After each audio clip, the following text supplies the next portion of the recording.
Olá, boa noite. Hoje estamos aqui com a professora Lília Mendes,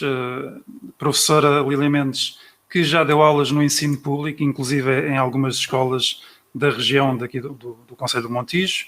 É professora profissionalizada já desde 2002, tem mestrado na área da didática, participou na construção de vários manuais durante vários anos e materiais de apoio escolar. Atualmente dirige 2 centros de estudos, um no Montijo e outro em Alcochete. Bem-vinda, professora Lília. Boa noite. Olá, boa noite. Obrigada. E temos também connosco o professor João Martins, que é conhecido de muita gente também aqui no Montijo. Também já foi professor no ensino público.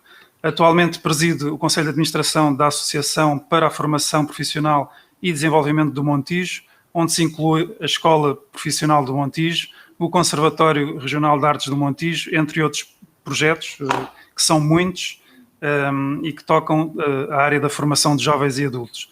Boa noite, professor João, bem-vindo. Muito boa noite, obrigado pelo convite. Ora, a ideia aqui é, como já devem ter percebido, falar sobre a educação, principalmente ligada aqui aliás, fazer aqui um paralelismo entre o público e o ensino público, ou da escola pública, e a formação profissional consequente, não é? Portanto, como alternativa ao ensino regular.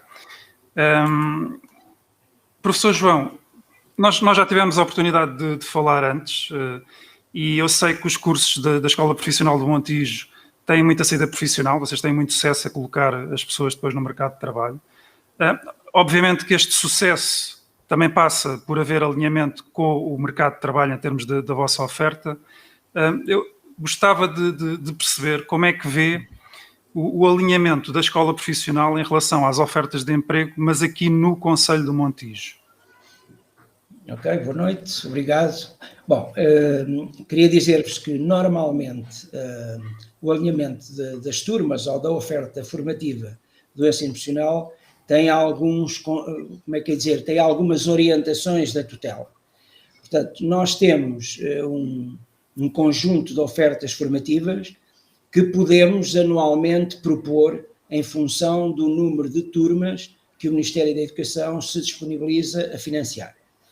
Essas turmas, de um modo geral, acabam por ter também elas um nível de, digamos, um indicador que vai de cursos com maior, digamos, necessidade, digamos assim, para cursos de menor necessidade. Ou, se quisermos, cursos que, portanto, onde temos falta de profissionais e cursos onde também temos, mas não com a mesma acuidade. E estes cursos acabam por ser normalmente mais valorizados, ou seja, valorizados na seleção. Ou seja, se nós escolhermos, por exemplo, das 5 turmas que porventura nos oferecem para poder abrir neste ano letivo, se optarmos apenas por turmas que são aquelas que, embora tendo emprego, são menos valorizadas, somos penalizados não só financeiramente, mas também na própria oferta, na medida em que essa oferta frequentemente está mais do que coberta pelas escolas regulares, ou pela escola pública. Embora, portanto, esta oferta, é bom que se diga, a oferta da escola profissional é uma oferta pública. Portanto, o financiamento é público, a tutela é pública e os objetivos subjacentes têm, portanto, interesse público e são exatamente uma oferta pública de ensino. Os alunos no ensino profissional da escola, neste caso privada, não pagam absolutamente nada. Portanto, aquilo que o Ministério subsidia em termos de turma é um montante que às vezes não é muito elevado, mas é o montante que o Ministério entende que é possível e que neste momento é, digamos, aquele que é possível transferir e tem que cobrir tudo isso. Portanto, o aluno não paga propinas, era isso que eu vos queria dizer. Mas voltando ao alinhamento da oferta, portanto, de um modo geral, procuramos optar sempre por áreas mais técnicas, porque são as áreas que realmente, quer a nível daquilo que o Instituto de Emprego nos diz, porque também procura-se, de um modo geral, perceber quais são as áreas que, em termos de procura de emprego, ou de oferta, se quiserem, de oferta das empresas, chega mais ao Instituto de Emprego. Quer ao nível da própria listagem que a tutela nos apresenta, portanto, nós acabamos por sempre ficar com formações mais técnicas. Estou-me a lembrar das manutenções industriais, da mecatrónica, dos cursos da área da cozinha e da pastelaria, um ou outro curso na área da programação informática, e depois turmas já, por exemplo, o turismo. É uma área que nós temos com alguma regularidade, porque também a juntamos muito às turmas da restauração, mas é uma daquelas turmas que já é, digamos, como é que é dizer, de prioridade inferior em termos daquilo que é a oferta de emprego. Mas isto para resumir, nós de um modo geral procuramos articular para que a oferta no Montijo, e quando digo no Montijo, digo nas escolas todas que oferecem ensino profissional, procure ser diversificada e não conhecida. Este ano, por exemplo, foi-nos solicitado que uma determinada área de formação nós prescindíssemos dela, porque existia numa outra escola ao lado, e portanto encontrou-se aqui um equilíbrio de forma a que haja uma oferta mais diversificada, mas de alguma maneira concertada. Isso é feito normalmente pelo Ministério da Educação em reunião de rede, com as escolas todas, e portanto normalmente chega-se aqui a um entendimento. E portanto este alinhamento acaba por ser um pouco nesta linha, por um lado por aquilo que as empresas nos vão pedindo, por aquilo que o Instituto de Emprego nos diz que em termos de procura de emprego realmente existe, e por aquilo que todos os anos, por exemplo, a manutenção industrial, a mecatrónica automóvel, são áreas de grande empregabilidade. E também aí acabamos por ter algum privilégio, porque também somos os únicos que oferecemos essas áreas técnicas. Portanto, basicamente é isto, em termos de alimento.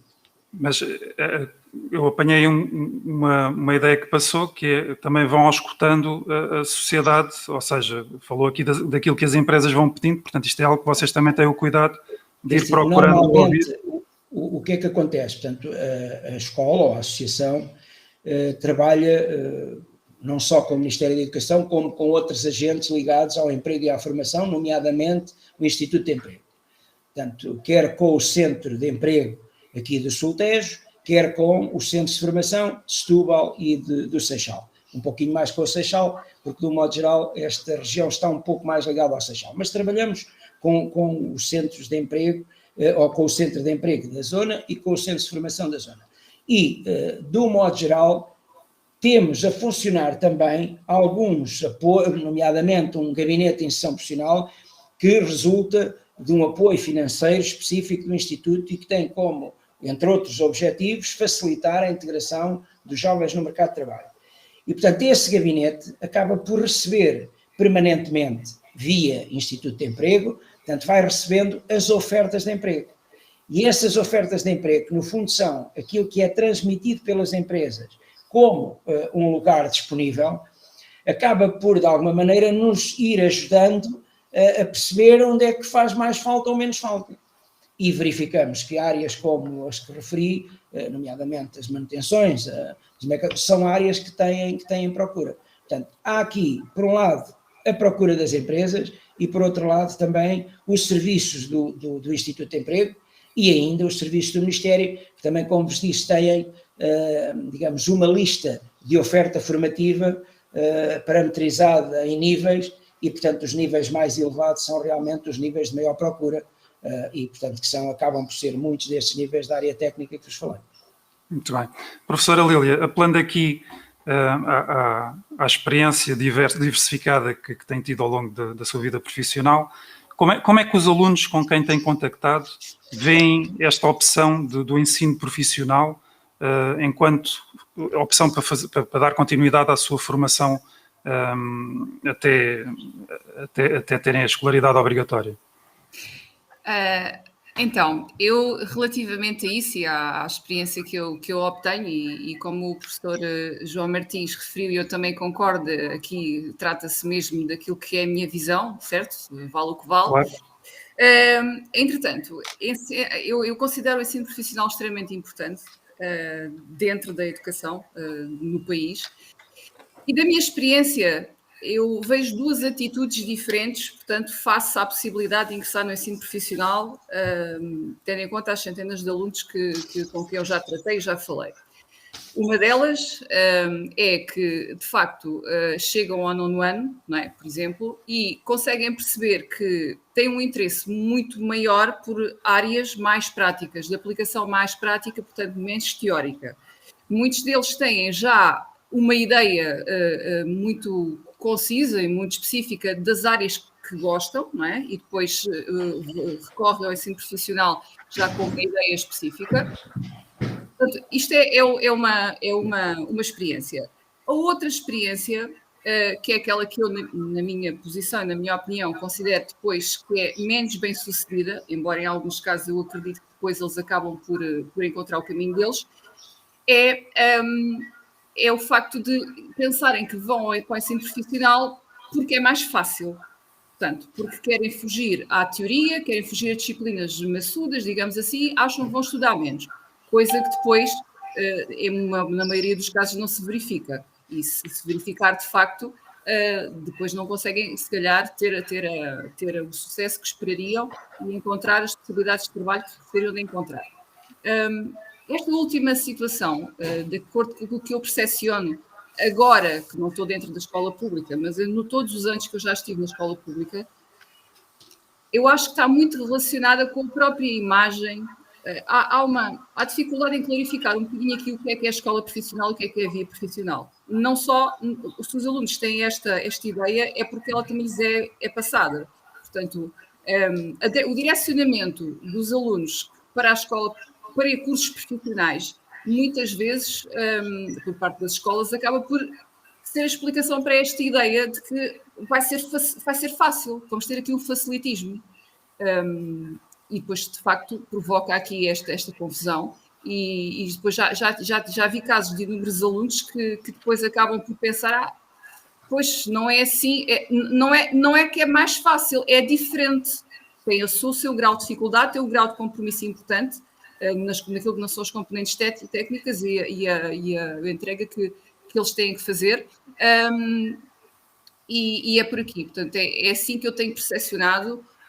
Na minha opinião, acho que deveria haver uma clarificação, tal e qual como o professor João Martins aqui acabou de fazer. Este tipo de clarificação devia chegar mais, esta perspectiva devia chegar mais dentro da escola do ensino regular, portanto, antes dos alunos fazerem esta escolha. Portanto, é aquilo que me parece. Muito bem. E falámos, portanto, em relação à formação profissional como alternativa ao ensino regular para a obtenção do ensino do grau mínimo, né? Portanto, do 12º, e em termos de concorrência, ou aspecto de concorrência face ao ensino superior, como é que a professora Lília sente isto da parte dos alunos? Se vê com bastante aderência, se acha que há aqui trabalho também a fazer, como também já identificou, como é que percepciona isto com os alunos que já acompanhou?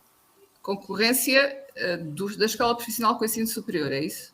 Sim, enquanto os tais cursos de nível 3 e nível 4, não é? Portanto, que já dão um grau diferente em termos de nível profissional. Isto do ponto de vista dos alunos, eu não acho que o ensino profissional concorra com o ensino superior. Quer dizer, efetivamente eu não acho. Acho que são duas situações diferentes e são dois caminhos diferentes e ambos válidos. Na cabeça dos alunos, numa primeira instância, lá está, isto na generalidade, quando o aluno parte para o ensino profissional, aquilo que tem na sua cabeça é que não quer ir para o ensino superior. Portanto, que aquele é um curso que vai ter um desfecho, portanto, e que lhe vai dar uma profissão e ele não o quer fazer. Portanto, acaba por ser um bocadinho por aqui. Embora depois isso em alguns casos não se verifique e os alunos, de facto, vão continuar a querer ir para o ensino superior quando chegam ao 12º ano. Portanto, amadurecem, a escola profissional amadurece muito os alunos. Esta é uma ideia que eu tenho. E, por acaso, conheço um caso muito específico daqui do Montijo, que eu acompanhei esse aluno no ensino regular, e ele depois enveredou para a escola profissional, e eu encontrei-o, por acaso, há umas semanas atrás, e ele estava completamente diferente. Estava com uma postura diferente, teve uma conversa comigo decidida, teve uma conversa clara sobre o que é que vou fazer e estou a gostar e não estou a gostar e já estive ali a estagiar naquela empresa e é isto mesmo que eu quero. Portanto, naquele caso amadureceu bastante, ok? Mas a ideia, só clarificando, o aluno, pelo menos os que passaram por mim, quando escolhe o percurso profissional, em primeira instância, quase todos eles colocam de parte, depois, mais tarde, ir para o ensino superior. Embora isso depois não se verifique.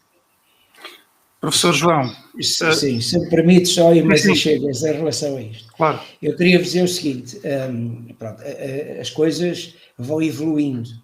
E eu posso-vos dizer que nos primeiros tempos, efetivamente, a procura da escola profissional era normalmente de jovens que tinham uma história de insucesso ou anterior ao 9º ano ou no 10º ano.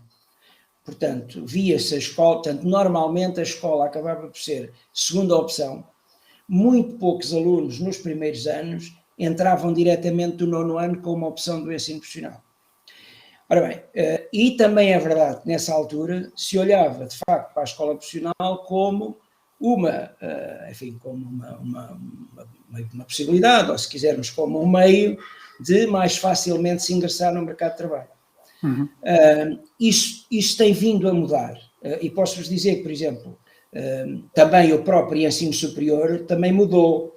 Portanto, não havia nos primeiros anos, até há bem pouco tempo, havia muito poucas possibilidades de transição que beneficiavam os alunos do ensino profissional, coisa que hoje mudou radicalmente.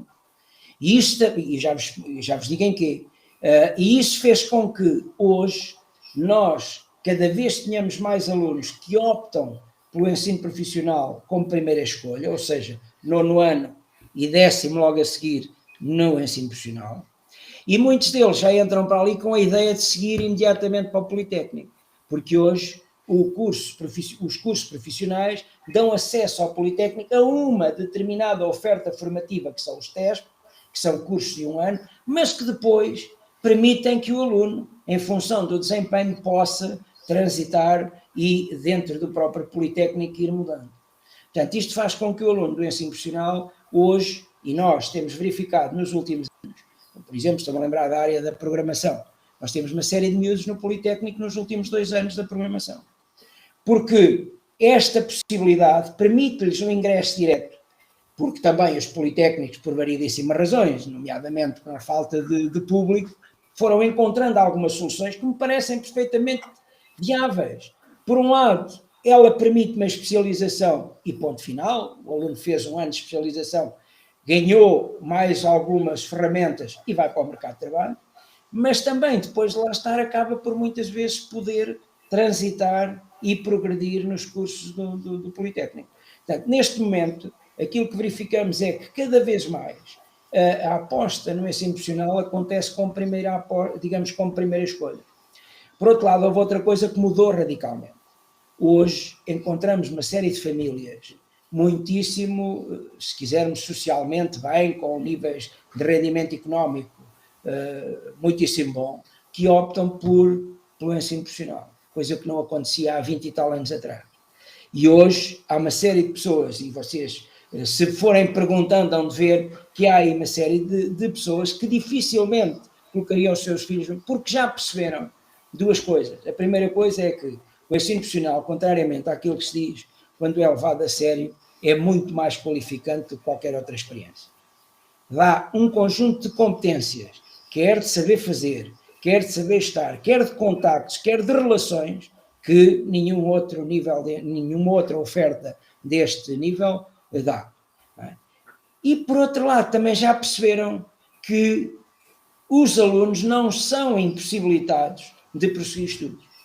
E, portanto, esta possibilidade que cada vez se tem tornado, digamos, mais ágil de seguir estudos através de um curso profissional, tem permitido que, efetivamente, aquela ideia que se tinha de que era mais a segunda escolha, foi mudando. E nós hoje temos, de facto, uma série de alunos muitíssimo bons.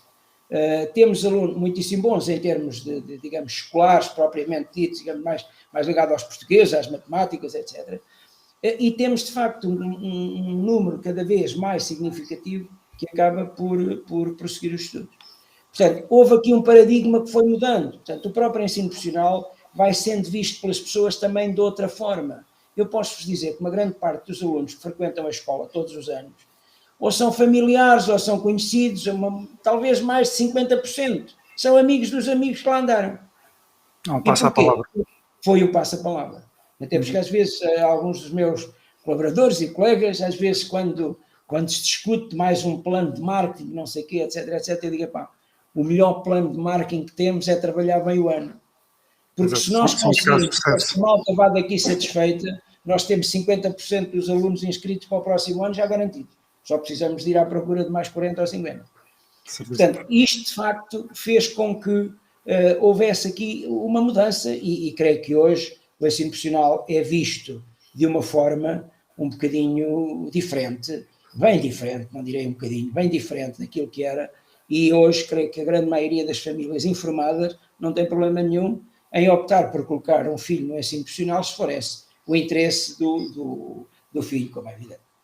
Sim, acho que, e aqui falando, falando em termos históricos, acho que a Auto Europa teve um papel muito preponderante nessa mudança de paradigma e da forma de ver o ensino profissional, porque eles fizeram, de facto, principalmente até aqui na região, fizeram um investimento muito forte, uma aposta muito forte na formação profissional.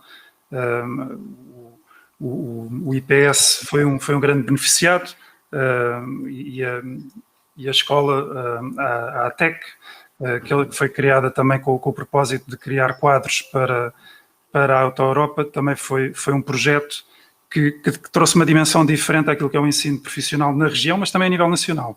E eu falando de experiência própria, também percebo que com a escassez que há, por exemplo, na parte da informática, que é aquilo que me toca, efetivamente alunos que são formados em cursos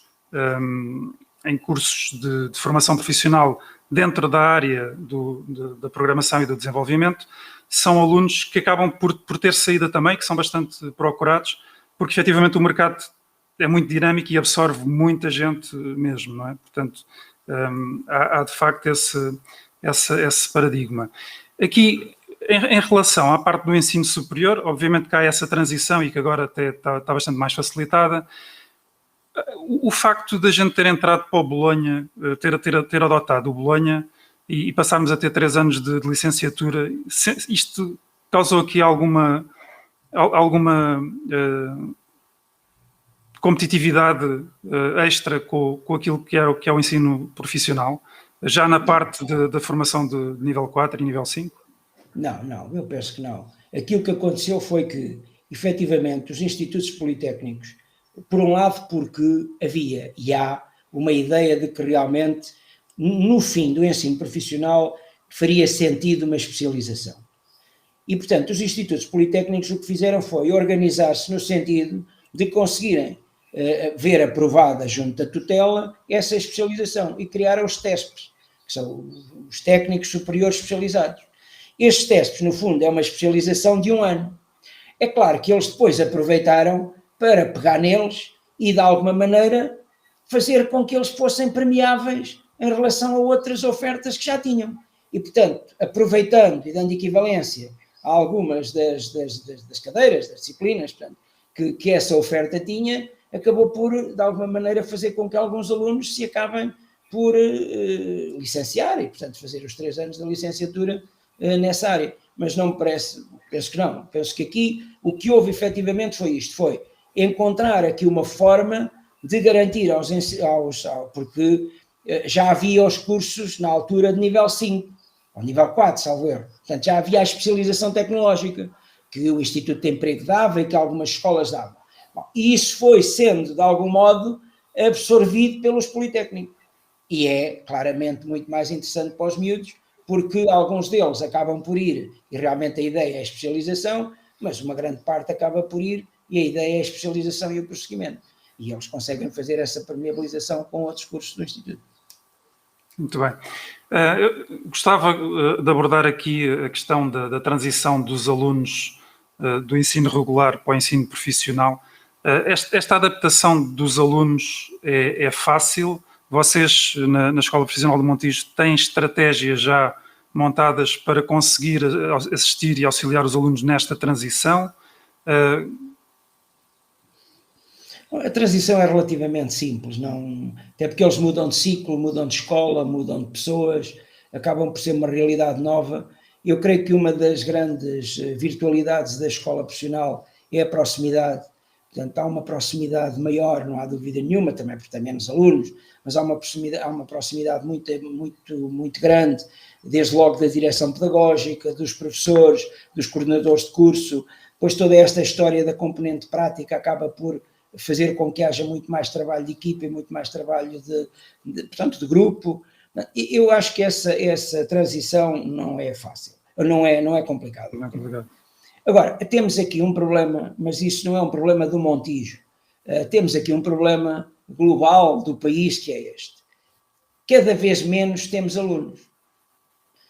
Felizmente, aqui nas zonas, digamos, nas zonas litorais e concretamente na região da Grande Lisboa, e nomeadamente no Montijo, não é ainda uma realidade muito visível no secundário.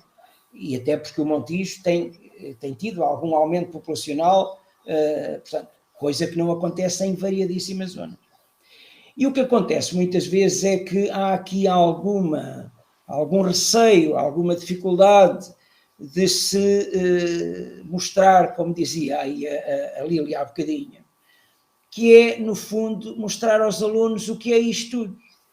E, portanto, as escolas, como vos digo, não me estou a referir ao caso do Montijo em concreto, estou-me a referir à realidade nacional. As escolas procuram proteger os seus alunos. E, portanto, cada escola procura que o seu aluno lá fique e que tenha o mínimo de influências com o exterior. E isso, obviamente, é um problema essencialmente para o aluno, porque muitas vezes há ofertas ali ao lado que se calhar se adaptavam muito mais. E, portanto, não sei como é que isto se resolve. Eu compreendo que esse é um problema, e é um problema porque temos um corpo docente, essa é outra questão que também muitas vezes já se discutiu e que não é fácil muitas vezes solucioná-la, que é no fundo a seleção dos cursos profissionais nas escolas. Como é que é feito? Eu expliquei-vos mais ou menos como é que é feita a nossa. Isso acontece, de um modo geral também não acontece. Acontece muitas vezes em função daquilo que nós temos capacidade instalada, seja ela humana, seja ela física. E portanto, também não me parece que essa seja a melhor estratégia nem a melhor solução em termos de resultado.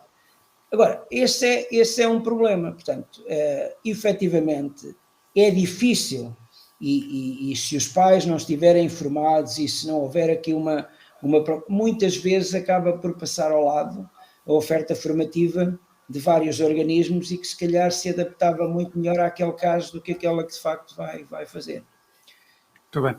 Professora Lília, eu agora colocava-lhe assim uma questão dentro disto, que é, uma vez que faz o acompanhamento de alunos em termos de apoio ao estudo, não é vulgar apanhar alunos que estão no profissional, ou estou enganado?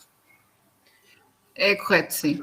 Não é vulgar. Acontece, já aconteceram inúmeros casos, mas de facto a maior percentagem não são alunos que estão no ensino profissional. E quando somos procurados para prestar esse apoio, estamos a falar daquelas áreas de educação para a cidadania, portanto, aquelas áreas socioculturais, digamos assim, que ainda assim, em alguns casos, não são assim de fácil acesso para esses alunos, mas são casos muito, muito menores. Aquilo que nós temos mais procura, e ao longo destes anos, e eu já trabalhei de perto, todos os anos eu trabalho de perto com alunos nesta condição. Portanto, alunos que frequentaram o ensino profissional, em escola profissional ou em escola regular, digamos assim, mas numa oferta profissional, e que depois decidem ir para a faculdade. E antes desta situação dos alunos poderem passar diretamente para o ensino profissional sem fazer exames, que eu também não percebi muito bem, mas pronto, somos procurados para fazer apoio para trabalhar para exames e para fazer uma preparação para a faculdade. Isso acontece, portanto, já fiz muita preparação para alunos para fazer exame nacional de português, já fizemos preparação para alunos para fazer exame nacional de matemática A, portanto, esta, mais do que o apoio escolar para alunos do ensino profissional, este apoio escolar, para isto somos bastante procurados, sim, e já fomos bastante ao longo destes anos. Isto traz-me aqui a uma outra questão, que é um tema que está a ter lugar, que é a parte da flexibilização curricular. Portanto, hoje em dia nas escolas isto está a ser implementado. Professora Lília, quer nos explicar aqui um bocadinho o que é isto da flexibilização curricular? A flexibilização curricular é uma questão que está a ser implementada na escola há alguns anos, mas principalmente aqui nos últimos 3 anos, digamos, e agora com uma preparação de uma maior flexibilização ainda para ser aplicada a partir do próximo ano letivo. O que é que isto significa? Isto significa e qual é que é o objetivo? Portanto, a meu ver, digamos assim. O objetivo aqui é prevenir abandono escolar, por um lado, portanto, e, quer dizer, por um lado, na minha perspectiva, esta é a grande questão, é a prevenção do abandono escolar, portanto, e para prevenir este abandono escolar, procura-se que esta flexibilização curricular, que acaba por ser o quê? Acaba por ser uma adaptação, acaba por ser um abrandar, não é? Acaba por ser, na prática, um abrandar da exigência de um referencial único dentro do letivo, portanto, dentro das disciplinas e dentro de uma turma, para que os alunos que têm, portanto, diferentes formas de estar, que têm diferentes interesses, portanto, uns mais empenhados mas os menos empenhados, promover ali uma integração. Ou seja, prevenir o abandono escolar através desta flexibilização. Portanto, há uma série de competências para serem atingidas e essas competências, portanto, são um bocadinho mais diluídas no tempo, digamos assim, que fala-se de competências de ciclo, isto é uma coisa que existe há bastante tempo, a competência que é trabalhada dentro do ciclo, mas agora o objetivo, além disto, é que o universo, aquilo que era antes, portanto, o universo de uma disciplina dentro de uma escola, portanto, eu, quando dei aulas no ensino público, eu tinha o meu departamento e as coisas eram resolvidas no meu departamento. Neste momento, e em algumas escolas, portanto, e o objetivo é que creio que passa a ser, portanto, uma prática corrente, as coisas são trabalhadas na turma, portanto, eu vou flexibilizar os meus objetivos enquanto professora, enquanto atingimentos para dentro da minha disciplina, tendo em conta o contexto daquela turma. Portanto, eu vou flexibilizar a avaliação, eu vou fazer instrumentos de avaliação muito diversificados, eu vou privilegiar mais a avaliação formativa do que a avaliação sumativa, eu vou, de facto, enquanto professora, portanto, criar instrumentos o mais flexíveis possíveis para que todos os meus alunos tenham sucesso. Corrijo. Para que todos os meus alunos consigam atingir as competências ditas essenciais. Ok? Tendo em conta o perfil de cada um. Isto é aquilo que é, de grosso modo, assim, flexibilização curricular nas escolas. Esta situação tem uma aplicação muito difícil, no meu ponto de vista, porque, e não sei se é para eu falar, não sei se é para eu ir para este ponto, eu fazer uma análise, não é, das consequências desta flexibilização curricular, de acordo com o meu ponto de vista e a experiência que eu tenho tido. Esta flexibilização vem trazer aqui um problema, que é um nivelamento. Eu flexibilizo as aprendizagens, mas eu estou a tornar aquele aluno cativo da realidade daquela turma. Isto, em alguns casos, permite que os alunos, sim, evoluam e se motivem, mas noutros casos, que são bastantes casos, isto vai fazer com que o aluno se desmotive.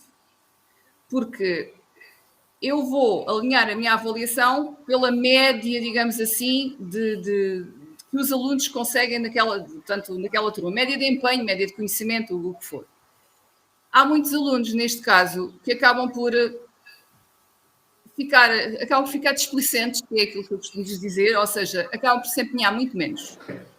Tudo aquilo acaba por ser muito fácil para eles, e aquilo que deveria ser a integração com a qual eu concordo plenamente, mas de alunos com maiores dificuldades, com um percurso de vida diferente, com realidades sociais e culturais diferentes de outros, vai colocar de fora os alunos que têm uma média, têm um nível de cultura um bocadinho superior, têm uma capacidade cognitiva ligeiramente superior, e estes alunos vão desmotivar. Portanto, esta situação já acontecia, eu deixei a escola pública em 2012, e esta situação na altura, e lembro-me, eu dei aulas em Pegões, e esta situação na altura em Pegões já acontecia de alguma forma, 2012. Neste momento, esta situação está, na minha opinião, um bocadinho descontrolada. Pronto, porque o professor vê-se refém de uma série de papéis e de uma série de justificações e de uma série de objetivos que ele tem que fazer cumprir no final do ano letivo. Portanto, os alunos todos eles têm que passar. E, obviamente, o professor quer que os alunos, todos eles, passem com conhecimento. Mas, em turmas que não foram reduzidas, porque as turmas não foram reduzidas, pelo menos, quer dizer, havia turmas com mais de 30 alunos ali na Jorge Peixinho, por exemplo, no nível do secundário, e elas também andam agora pelos 25, por aí. Isto é extremamente difícil para o professor.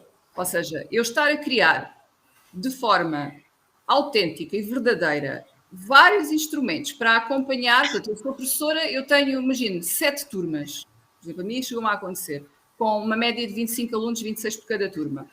Eu ter em conta todas as realidades que eu lá tenho dentro e encontrar instrumentos de avaliação digna e diversificada para todos eles é extremamente difícil. Portanto, isto não acontece de facto. E o que se passa de facto é isto, é que acaba por se estabelecer uma média dentro daquela turma e o aluno que está na turma A, que tem um nível de notas, digamos assim, superior, esse aluno tem uma fasquia mais alta. Portanto, eu tenho 4 dentro daquela turma, não é a mesma coisa que eu ter um 4 dentro da turma C, o aluno da turma C. Estamos a falar de realidades diferentes. Atenção, o que eu estou aqui a fazer não é propriamente uma crítica, o que eu estou a fazer é, aliás, é uma crítica, mas não propriamente negativa na ideia, mas na consequência, na prática, acho que é extremamente negativa. Porque eu sou pela liberdade e pela liberdade intelectual. Um aluno que tem 10 anos, imaginemos, e até aos 10 anos, e depois dos 10 anos, mas um aluno nesta condição, portanto, ele é um indivíduo, ok? E enquanto indivíduo, ele está-se a desenvolver cognitivamente, ele necessita de estímulos, ele progride através de estímulos. Portanto, se ele não for estimulado com exigência, ele nunca vai chegar lá a essa exigência e depois os anos vão se sucedendo desta forma. Se ele vai ser mais ou menos feliz por isto, nunca vamos saber. Mas aqui, dentro da minha perspectiva, aquilo que se passa mesmo acaba por ser uma escolha feita, uma escolha para a vida do aluno, do indivíduo, feita com base nas necessidades de uma coletividade, portanto, de um grupo.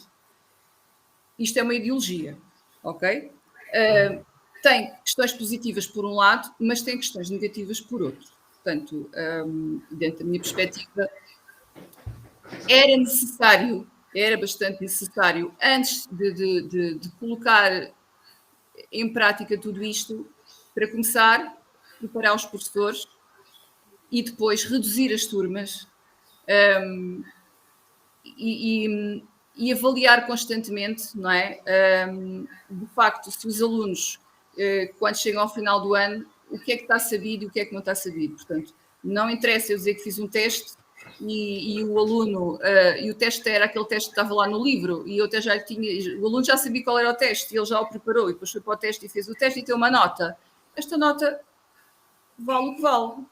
Na minha opinião, vale muito pouco. Pronto, é por aqui, ou seja, é por aqui. E sim, todos os dias, portanto, eu neste momento acompanho perto de uma centena de alunos, não eu sozinha, claro, mas em termos de coordenação e de gestão, sim. E vejo esta situação como, de grosso modo, um declínio da escola pública. Considero que é errado aquilo que é feito no sentido em que os pais não são informados desta situação, clarificados sobre o que está aqui a acontecer. Portanto, o meu filho teve um teste em que teve 80%, aquele teste pode ter sido um teste flexibilizado. ok? Eu não sei. Enquanto existe outra pessoa, outro miúdo que teve 90 e o teste não foi flexibilizado, portanto, chega a existir teste A e teste B e teste C. E o encarregado da educação, eu enquanto mãe, sou mãe, não concordo. Portanto, e todos os pais com quem eu falo sobre este assunto também não concordam, ficam muito surpresos acerca desta situação. Acho que há falta de transparência, falta de preparação acerca de tudo isto. Eu percebo os objetivos, mas como eu já disse, considero que teria que haver uma preparação de pessoal docente, de pessoal não docente, redução de turmas, uma série de coisas que antes de implementar isto assim, desta forma como está a ser implementado. Porque uma criança que vai para o 5º ano e se desmotiva, uma criança que vai para o 5º ano e, por exemplo, sabe que chega ao teste de matemática e pode usar a calculadora, meramente porque não lhe apetece empenhar-se, mas ele precisa ter resultados escolares. Nós não estamos a fazer o melhor para ela. Portanto, ele podia chegar ao final e ter sucesso e ele poderia aprender com isso. Acerca do abandono escolar, eu acho que antes de irmos para o abandono escolar... Só para rematar, depois, acerca do abandono escolar, como um propósito também da implementação da flexibilização, portanto, a redução do abandono escolar, eu acho que é estarmos a misturar problemas sociais que têm que ser resolvidos em instâncias diferentes, problemas sociais, económicos, culturais, dentro da escola. Estamos a misturar tudo. Portanto, as coisas precisam ser resolvidas se as famílias não têm acesso à cultura, não têm, se têm problemas e que leva a que os miúdos se desmotivem, esta situação deve ser resolvida. A escola resolve tudo. Não, a escola não resolve tudo isto. E também não tem que resolver. O professor está ali para dar uma disciplina, ok? Pronto. Existem, obviamente, na escola espaço para trabalhar o ser humano e isso é importante. Mas, numa situação à parte de estarmos a misturar com a matemática e com o português e com as ciências, toda esta situação, porque nós nunca vamos conseguir ser justos com todos, ok? Estamos a procurar, e também não sei se nós assim somos justos com aqueles alunos que têm portanto, pouco empenho, ou que têm questões que têm, digamos, falta de empenho e motivação por outros fatores daquilo que estamos a falar fora da escola. Eu não sei se isto é justo para eles. Não será que nós estamos a ditar um caminho de uma fasquia muito baixa? Ok? É esta a questão que eu coloco. Acho que é muito sério o que está a acontecer aqui e deveria existir um outro pensamento, uma outra... Deveria-se pensar muito mais nisto do que aquilo que se pensa. Porque as coisas são implementadas deste ano para o próximo ano, os professores têm que avaliar, têm que fazer coisas e chega-se a um ponto em que não sabemos bem o que é que andamos a fazer. Muito bem, obrigado. Aqui há de facto o risco da desmotivação, mas também há aqui uma realidade em que a aplicação prática desta flexibilização faz com que os alunos cheguem ao fim de um determinado ciclo e diferentes alunos chegam com níveis bastante dispares.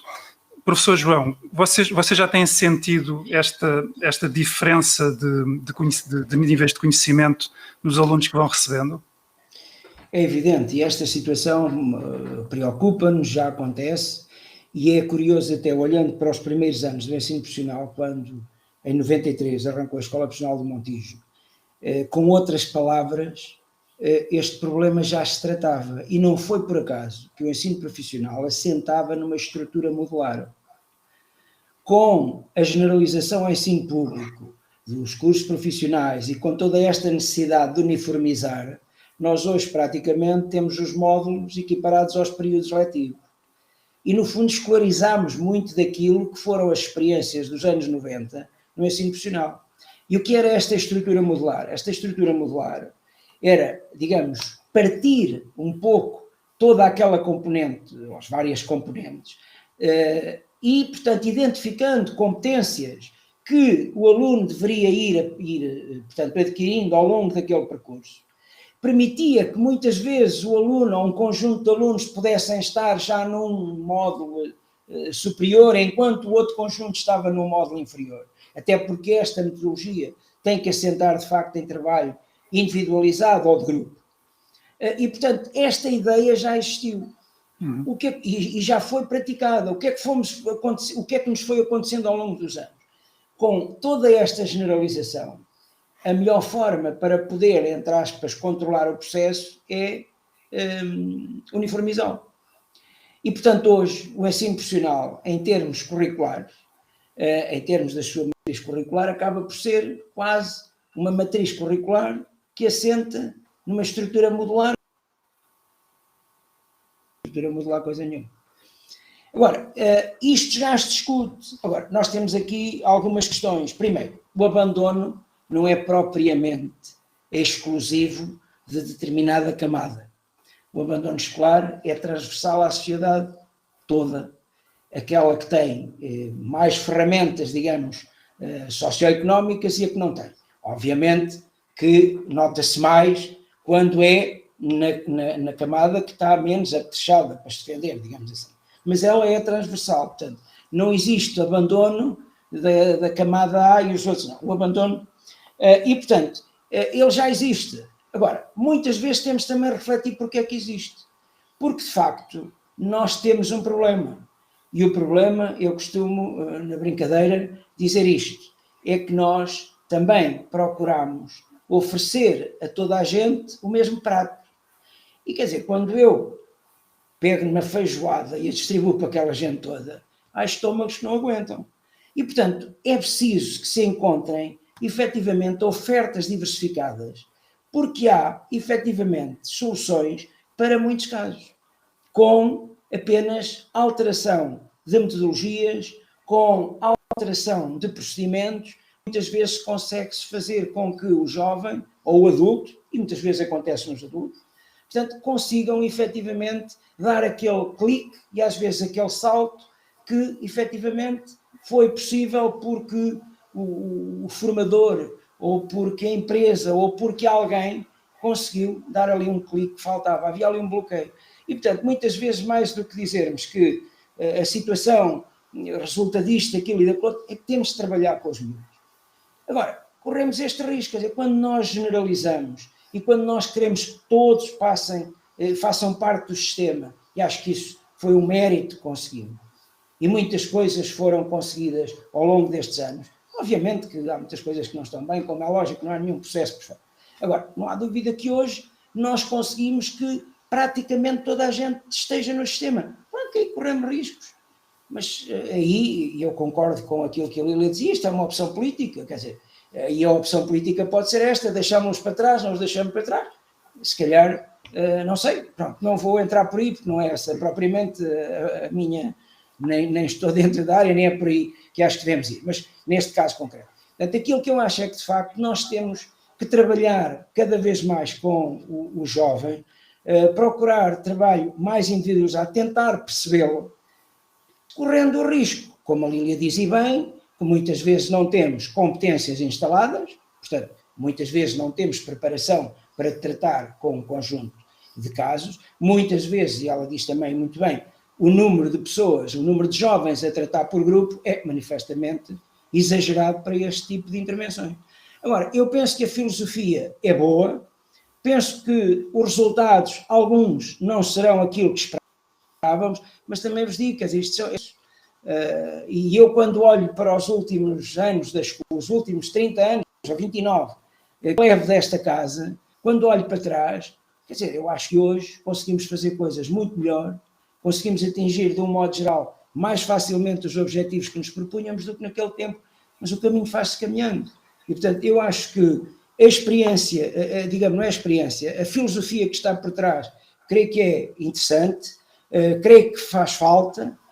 Agora, também cada escola, é claro que isto dá-nos um trabalho, mas nós precisávamos, sobretudo, era de ter maior capacitação.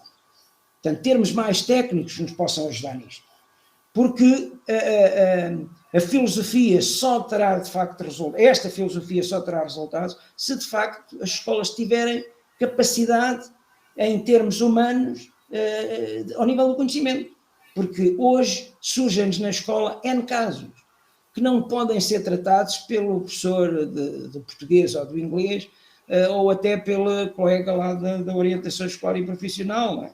Portanto, precisa de mais alguma coisa. Portanto, eu acho que aí, talvez, em termos de educação, em termos de ministério, em termos dos próprios conselhos, portanto, existir um corpo técnico que deveria ser um apoio significativo para determinados casos que requerem outro tipo de trabalho que nós não temos preparação, não temos competência para o abordar com a qualidade que merece. Agora, eu penso que, de um modo geral, com este trabalho mais individualizado, com o acompanhamento do aluno, com esta possibilidade do aluno poder andar a ritmos diferentes, eu não acho que seja por si um problema, porque muitos deles acabam por, como eu costumava dizer, acabam por acertar o passo a seguir. Às vezes andam um ano ali um pouco sem saber muito bem o que andam a fazer e depois no segundo ano acabam por evoluir imenso.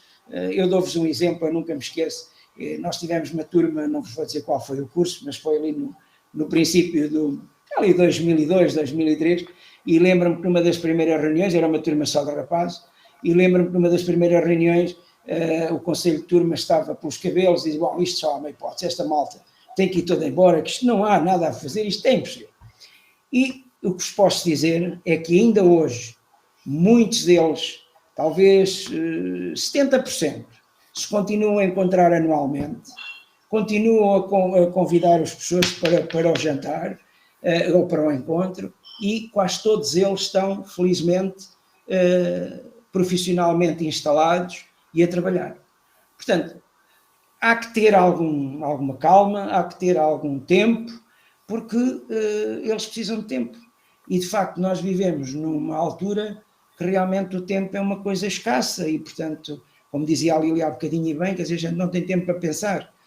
As coisas são de uma velocidade tal que vamos reagindo e não vamos agindo. Portanto, a gente precisa de pensar e acho que esta poderia ser também, de facto, uma matéria que careceria de maior reflexão, provavelmente sim, mas, de facto, eu acho que a flexibilização por si, em termos de filosofia, é boa. Eu acho que as escolas precisavam, efetivamente, era de maior apoio em termos técnicos, porque isto realmente coloca um conjunto de situações muito diversificadas num grupo que dificilmente um professor de história ou do que quer que seja tem competência para abordar com eficácia. Portanto, eu aí que seria a questão que colocaria. Agora, como vos digo, o ensino profissional, quando ele iniciou exatamente com esta ideia quase, não lhe chamávamos flexibilidade, mas era isto.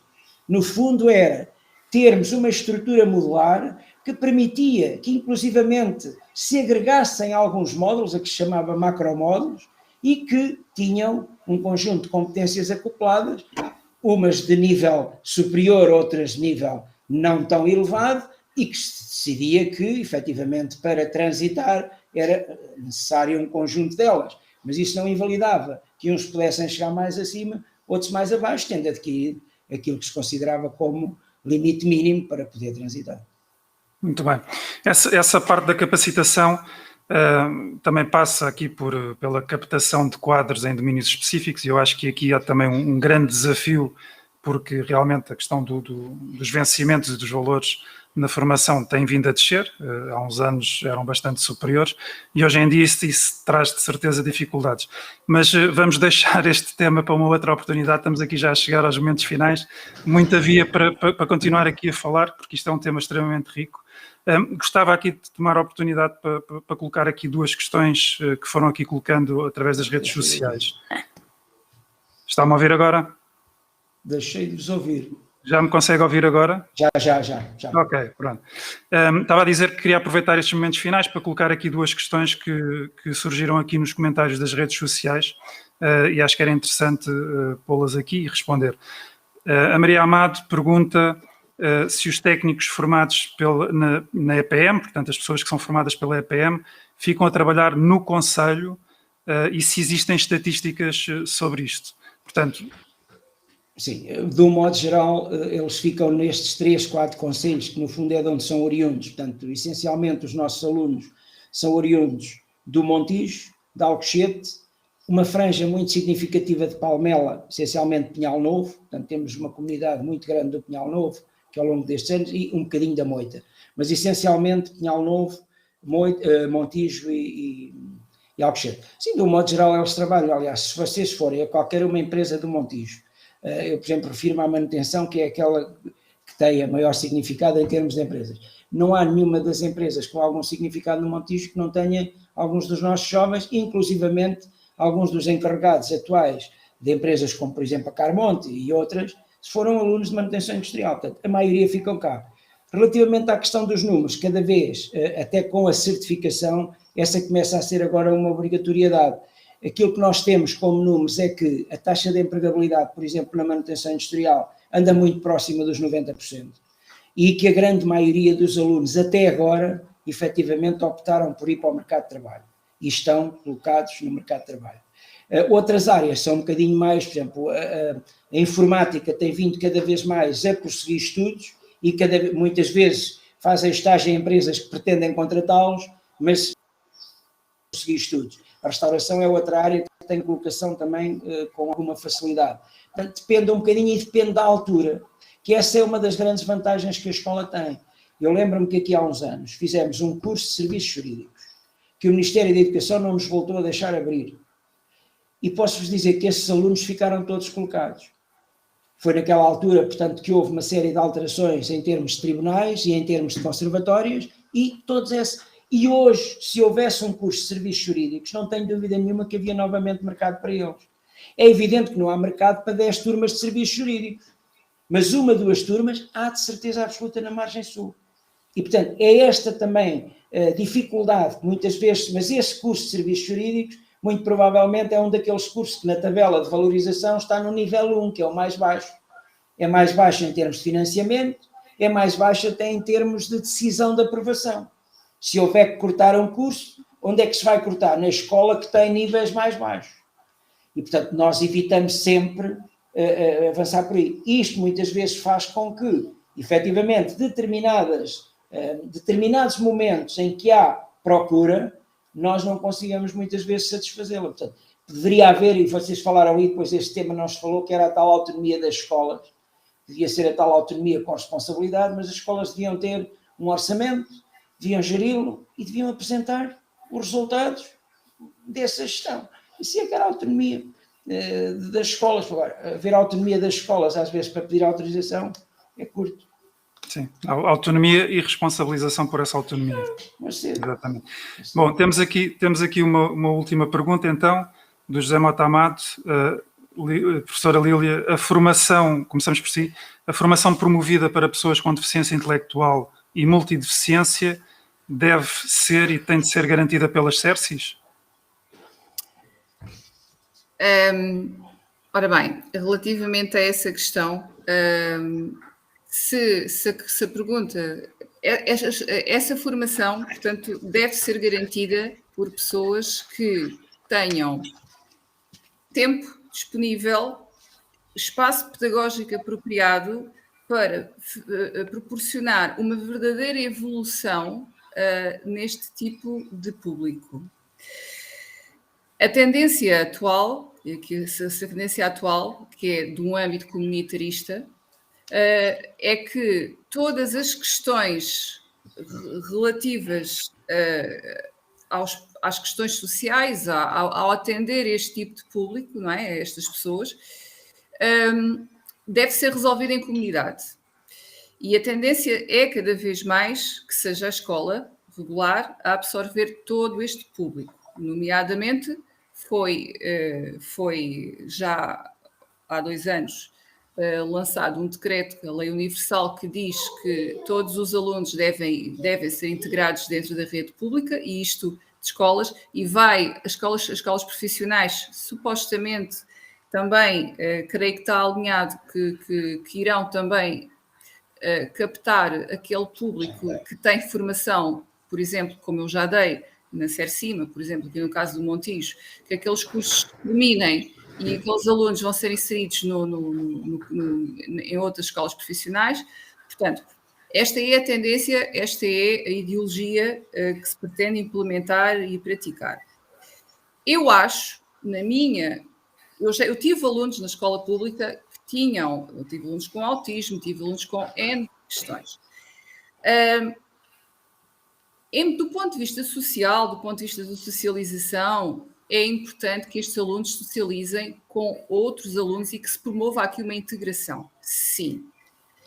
Contudo, da minha experiência, aquilo que eu vejo é que, se por um lado existe uma socialização, e isto é um fator positivo, por outro lado, o aluno, e tendo em conta a estrutura que a escola pública pode disponibilizar neste campo atualmente, em termos de espaço, em termos de ambiente pedagógico, em termos de pessoas especializadas para lidar com estes casos, estes alunos não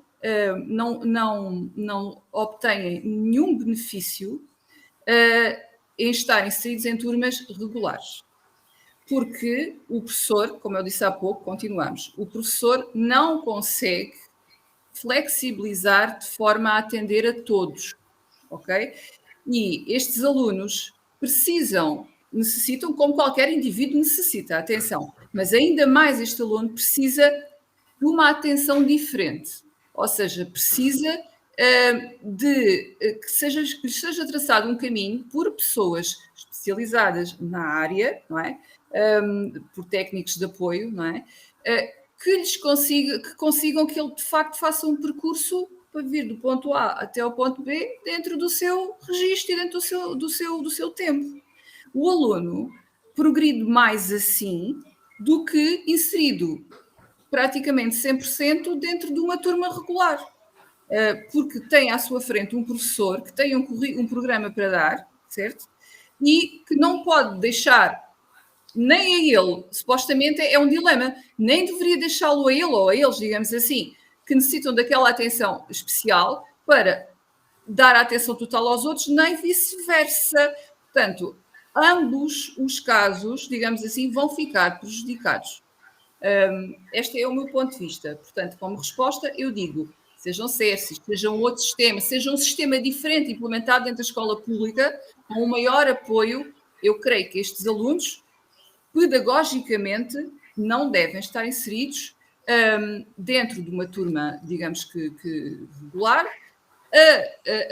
a passarem pelos mesmos conteúdos da mesma forma que os outros. Pretende-se flexibilizar? Sim, eu percebo, mas como disse novamente, para isso acontecer de forma positiva para toda a gente, para eu não tirar a liberdade do aluno A, que consegue chegar lá mais depressa e consegue progredir mais, certo? Também temos que flexibilizar para este. Porque em Portugal, ao contrário de outros países, quando se fala de alunos com necessidades educativas especiais e deste tipo de gabinetes, estes alunos com necessidades educativas especiais são só os alunos que têm déficits cognitivos, portanto, questões deste género. Mas existem alunos que são sobredotados, certo? Que têm um ritmo diferente dos outros. Estes alunos não são colocados neste tipo de sistema, pelo menos no tempo em que eu estive na escola pública não eram, e agora duvido que o sejam. Portanto, estes alunos também têm necessidades educativas especiais, e ter necessidades educativas especiais não é um problema. Não é algo negativo. É uma especificidade, certo? Pronto, seja porque conseguem chegar lá mais rápido que a norma, digamos assim, que o padrão normal, seja porque demoram um bocadinho mais e precisam de outro tipo de estímulos. Portanto, tudo isto tem que ser revisto. E para não prejudicar ninguém. Ok? Portanto, precisamos de incluir toda a gente e de ser tudo positivo para toda a gente. Muito bem. Professor João, em 2 minutos, como é que a EPM, ou a Escola Profissional de Montijo, encara a possibilidade de vir a receber estes alunos? Não, já recebe alguns. Eu acho que o problema que nós temos é de generalizar as coisas e tratarmos tudo no mesmo saco.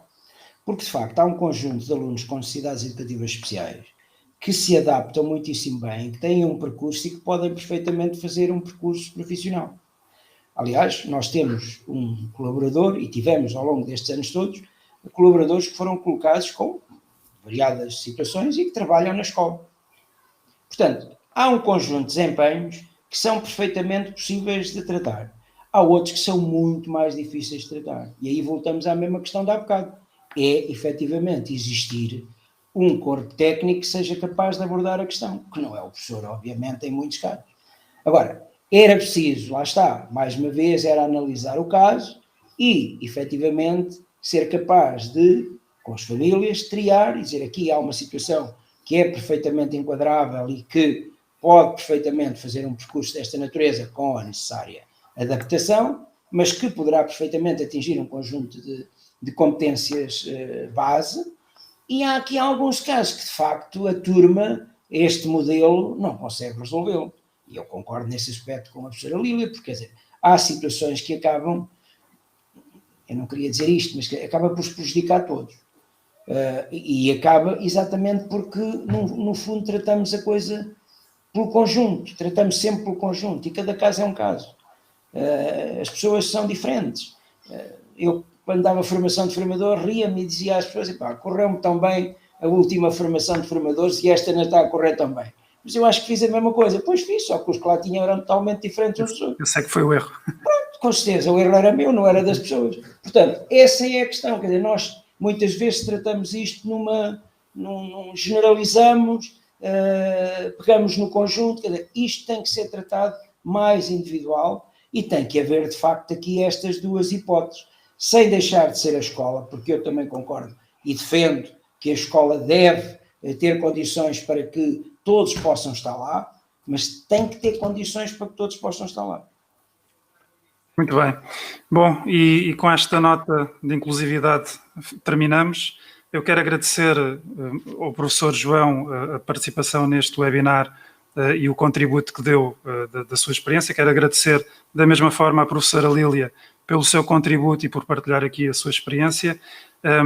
Chama a atenção que nós estamos a prever para a semana que vem fazer um town hall com o deputado da Nação, João Coutinho Figueiredo, aqui no Montijo, ainda em data a fixar, e gostava de convidar o professor João a participar neste town hall, onde poderá falar abertamente com o deputado João Coutinho Figueiredo. Portanto, fica já interessado o convite. Quero agradecer também a toda a gente que, através das redes sociais, nos dedicaram o seu tempo, e agradecer ainda pelos comentários e pelas partilhas que certamente irão fazer deste nosso webinar. Portanto, a todos, muito obrigado. Eu, se me permitia, queria só rematar, não sei se ainda tenho tempo. Tem, força. Queria lançar-vos um desafio, e a todos os que nos vão ouvindo. Há no Montijo um conjunto de técnicos, um conjunto de pessoas ligadas a empresas. Portanto, é fundamental que, independentemente de todo este processo político, ainda bem que é possível tê-lo, porque houve tempos em que não era assim, portanto, ainda bem que assim é, mas creio que, passado este tempo, creio que lançava-vos um desafio de tentarmos cada vez mais juntar vontades e tentarmos encontrar, de facto, soluções para, quer ao nível da educação, quer a outras. Portanto, nós temos no Montijo um conjunto de pessoas que podem ajudar a encontrar soluções para alguns dos problemas que temos. Agora, assim sejam capazes de se encontrar, sejam capazes de partilhar, porque, efetivamente, eu sempre defendi que duas cabeças pensam um bocadinho melhor que uma só. Portanto, lanço-vos este desafio. A Escola Profissional e a Associação, de certeza absoluta, que são um espaço aberto para todos. Aliás, eu acho que aquela casa só faz sentido se for usada e, portanto, lanço-vos esse repto de trazerem à escola, trazerem à associação propostas e, eventualmente, partilharem com as nossas, no sentido de podermos resolver alguns dos problemas. E se conseguirmos resolver um, creio que já não é nada mal. Agradecemos também pelo convite, foi um prazer estar convosco.